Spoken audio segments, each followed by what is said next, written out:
और चलिए आगे बढ़ते हैं। संसद के शीतकालीन सत्र के तीसरे दिन जम्मू एंड कश्मीर से जुड़े 2 विधेयक लोकसभा में पारित हुए। गृह मंत्री अमित शाह ने बिल पेश करते हुए विपक्ष पर जमकर निशाना साधा। गृह मंत्री ने राज्य में परिसीमन के बाद सीटों का ऐलान करते हुए कहा कि पीओके के लिए 24 सीटों को रिजर्व किया है। बुधवार को गृह मंत्री अमित शाह ने संसद में जम्मू कश्मीर पुनर्गठन बिल पेश किया।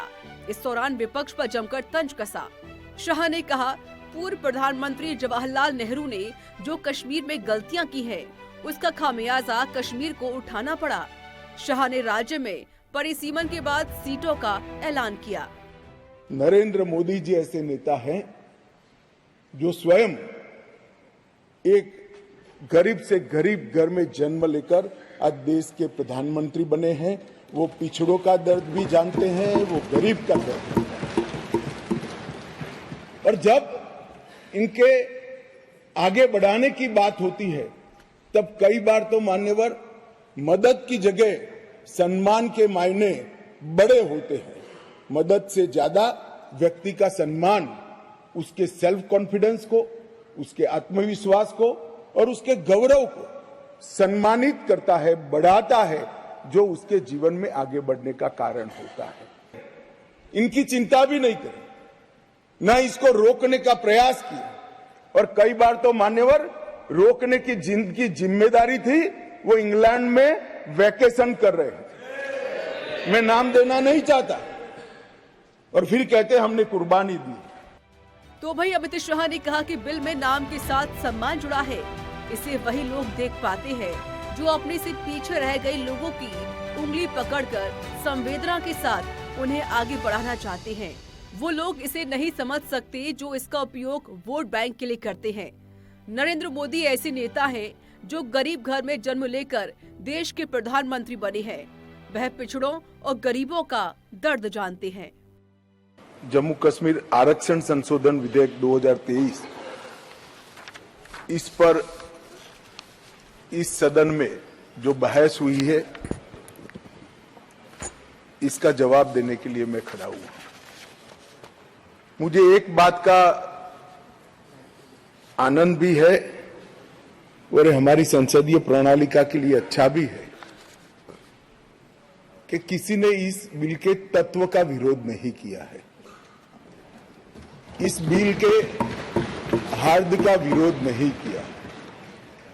मान्यवर लगभग 6 घंटा चर्चा चली और कांग्रेस के श्री अमर सिंह से लेकर अधीर रंजन जी तक 29 वक्ताओं ने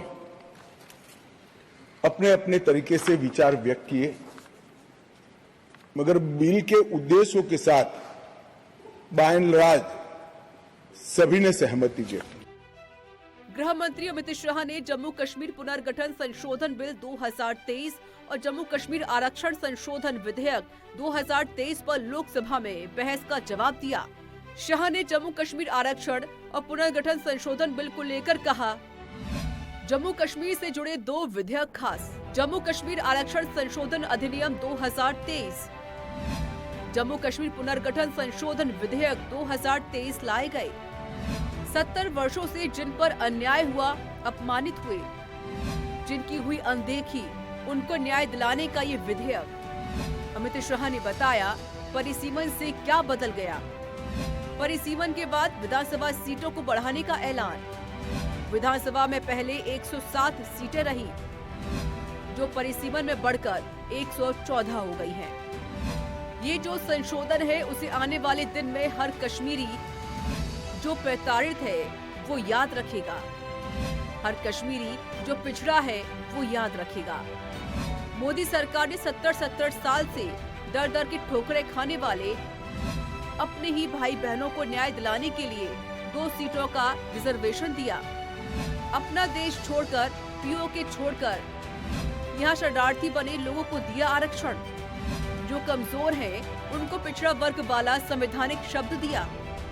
तो भाई अब जानते हैं कि आखिर ये दोनों विधेयक आखिर में सदन में क्यों लाए गए। जम्मू कश्मीर आरक्षण विधेयक 2023 है खास। जम्मू कश्मीर आरक्षण अधिनियम 2004 में संशोधन के लिए लाए। यह अधिनियम अनुसूचित जाति, अनुसूचित जनजाति और अन्य सामाजिक शैक्षणिक रूप से पिछड़े वर्गों के सदस्यों के लिए है। यह इन वर्गों को नौकरी, व्यावसायिक संस्थानों में प्रवेश आरक्षण की देता है सुविधा।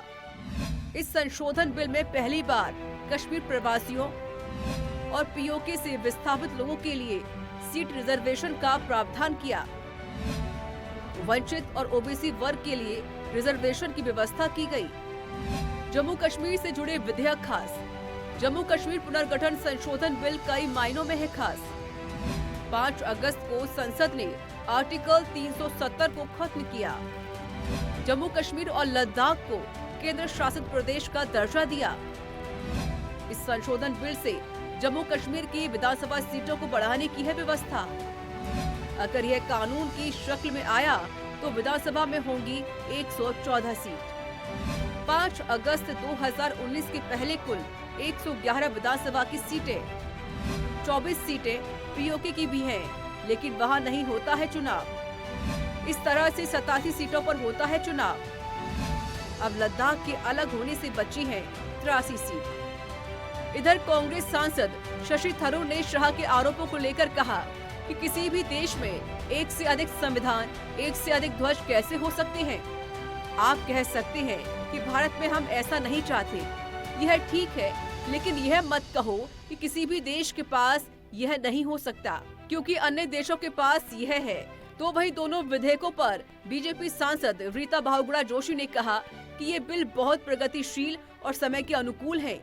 वहाँ के विस्थापितों, सामाजिक और आर्थिक रूप से पिछड़े लोगों को आरक्षण दिया गया है।